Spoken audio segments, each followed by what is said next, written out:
In the heart of a busy city, where skyscrapers scratched the clouds and the streets buzzed with the noise of rushing commuters, there was a hidden garden that no one knew about.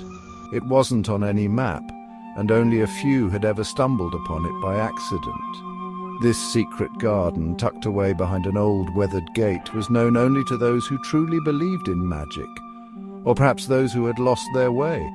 Sophie was a writer stuck in a rut. Her creativity had vanished, her words felt hollow, and her passion for storytelling had dimmed. One evening, while walking aimlessly to clear her head, Sophie found herself standing before a small, rusty gate tucked between two towering buildings. She had passed this spot countless times, but today something about it seemed different.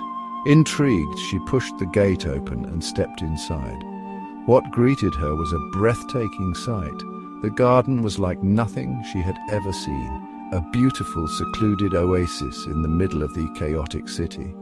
Flowers in colors she couldn't name bloomed around her, their petals shimmering with an otherworldly glow.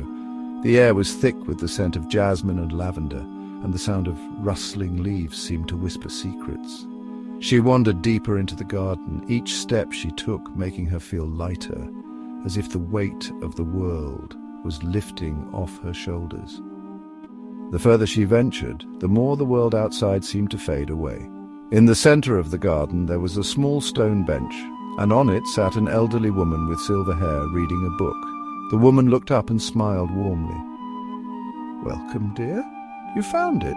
The secret garden of serendipity," she said, with a glint in her eye. Sophie sat down beside her, feeling as if she'd been transported to another world.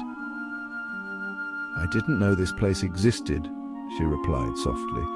"That's because you weren't meant to find it until now," the woman said. "You see, this garden appears to those who need it most, those who are searching for something but don't know what it is."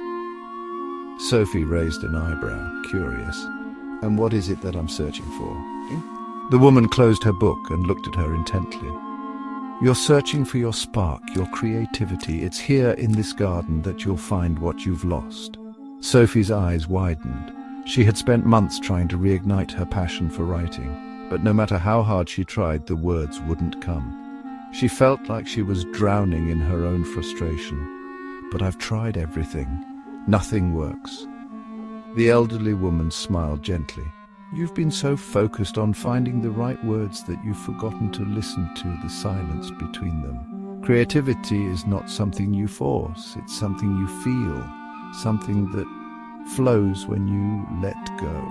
Sophie looked around the garden. The peacefulness of the place seemed to seep into her bones. She closed her eyes and took a deep breath. For the first time in months, she didn't feel rushed. She didn't feel pressured. She just felt present. When she opened her eyes, a thought came to her. She grabbed her notebook from her bag and began writing.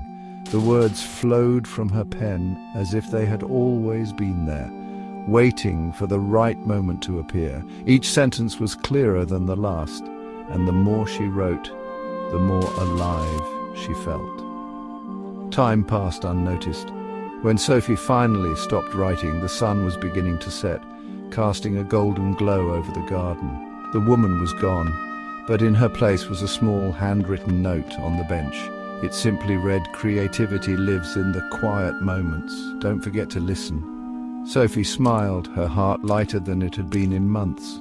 As she left the garden and stepped back onto the busy streets of the city, she felt different. She felt ready.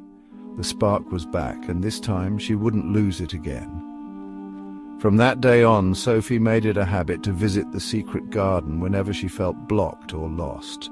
And while she never saw the elderly woman again, she carried the magic of the garden within her, letting it guide her through her stories, through her life, and reminding her to always listen to the quiet whispers of inspiration.